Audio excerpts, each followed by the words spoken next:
नमस्कार मंडळी. तर आज आपण पिकलेल्या केळीचा मस्त असा पोटभरीचा सुमधुर पदार्थ बनवतोय. बनवायला अतिशय सोपा, शिवाय चवीला खूपच छान. घरातील सगळेच अगदी आवडीने खातील. रेसिपी छान सुंदर आहे, त्यामुळे व्हिडिओ स्किप न करता शेवटपर्यंत बघत राहा.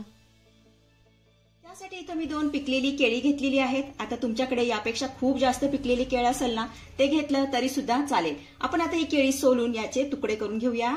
तर हे केळी मी सोलून घेतेय.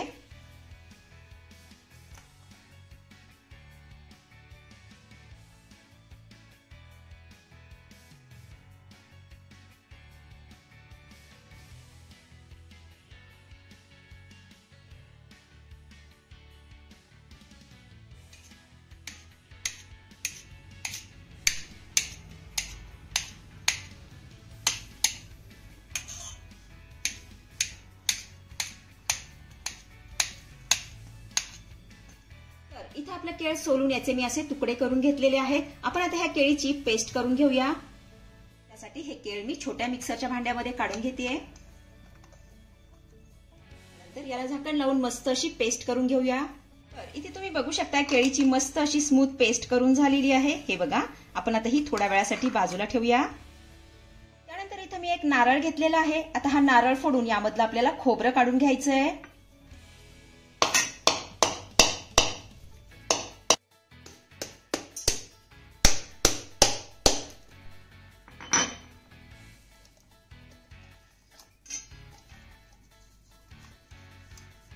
इथे मी नारळ फोडून त्यामधलं खोबरं काढून घेतलं आणि खोबऱ्याच्या पाठीमागचा जो काळसर चॉकलेटी भाग असतो तो देखील मी काढून घेतलेला आहे आणि खोबऱ्याचे असे बारीक तुकडे करून घेतलेत. आपण आता हे मिक्सरला बारीक फिरून घेऊया.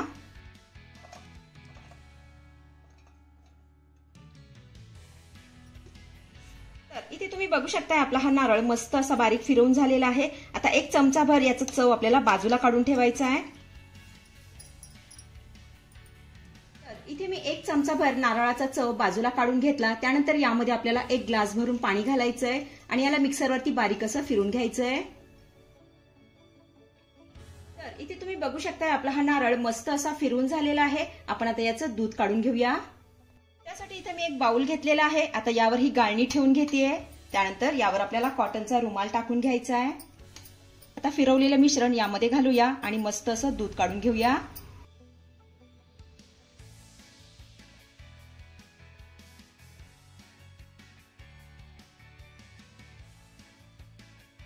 त्यानंतर याला घट्ट असं पिळून यामधलं आपल्याला दूध काढून घ्यायचंय. हे बघा, अशा पद्धतीने.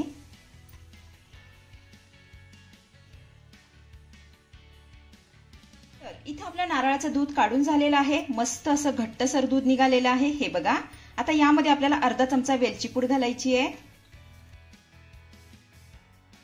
त्यानंतर अर्धी वाटी बारीक चिरलेला गूळ यामध्ये घालायचा आहे. हा गूळ आपण चांगला वितळवून घेऊया. याला मिक्स करत राहायचंय.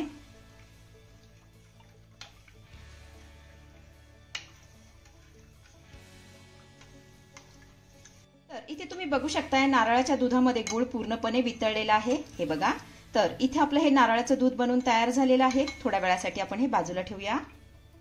त्यानंतर गॅसवरती मी कढई ठेवलेली आहे. आता यामध्ये आपल्याला 1.5 वाटी पाणी घालायचंय.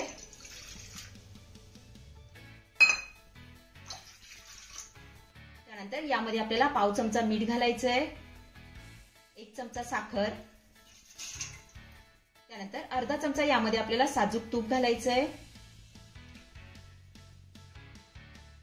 त्यानंतर मिक्सरला फिरवलेली केळीची पेस्ट यामध्ये घालायची आहे.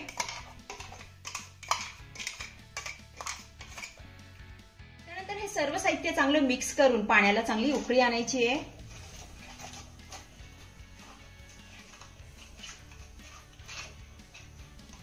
इथे आपल्या पाण्याला मस्त अशी उकळी आलेली आहे. आता यामध्ये आपल्याला 1 वाटी तांदळाचं पीठ घालायचंय.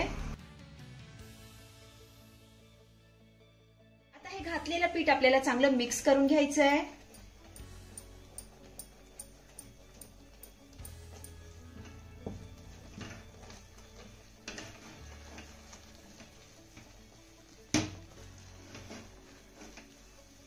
तर इथे आपलं हे पीठ चांगलं मिक्स करून झालं की आपण हे परातीमध्ये काढून घेऊया.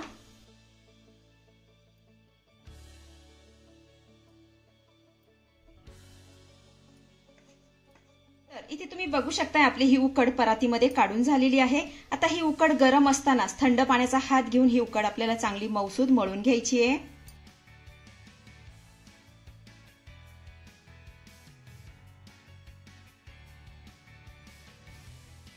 तर इथे तुम्ही बघू शकता आपली ही मौसूद उकड मळून तयार झालेली आहे। हे बघा, इतकी मौसूद मी मळून घेतलेली आहे। तर आज आपण नारळाच्या दुधातील केळी घातलेली शेवई बनवतोय। तर पीठ तयार आहे, शेवई बनवायला घेऊया। त्यासाठी इथे मी सोऱ्या घेतलेला आहे आणि सोऱ्याला ही छोट्या शेवची प्लेट लावून घेतलेली आहे। आता यामध्ये आपल्याला उकड भरून घ्यायची आहे।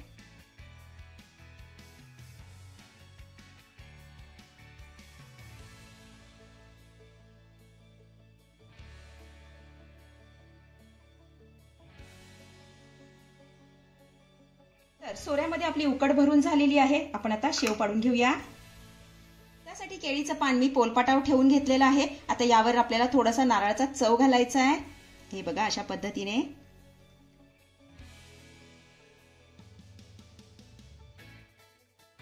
त्यानंतर यावरती आपल्याला शेवई पाडून घ्यायची आहे। हे बघा, अशा पद्धतीने।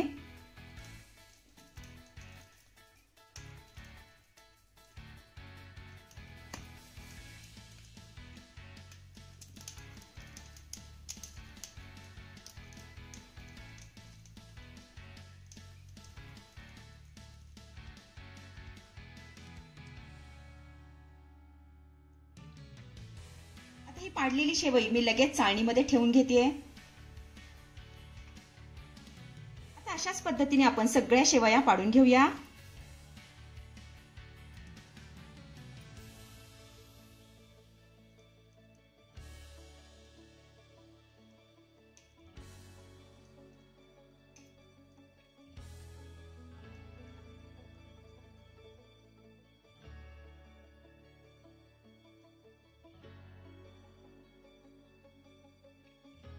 इथे तुम्ही बघू शकता आपल्या सगळ्या शेवया पाडून झालेल्या आहेत। आपण आता ह्या वाफवून घेऊया। तर इकडे आपल्या कढईमध्ये पाणी देखील चांगलं गरम झालंय। आता यामध्ये ही चाळण ठेवून घेते।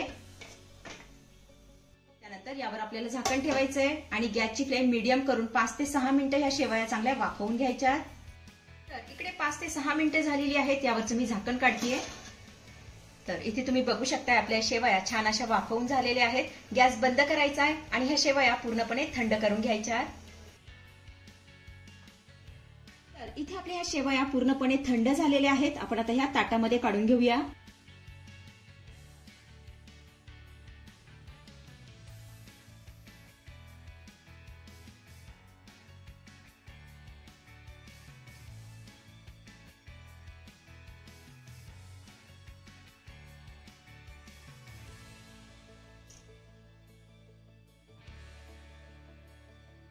तर इथे आपल्या नारळाच्या दुधातल्या केळी घातलेल्या शेवया आणि मस्त असा रस बनून तयार झालेला आहे।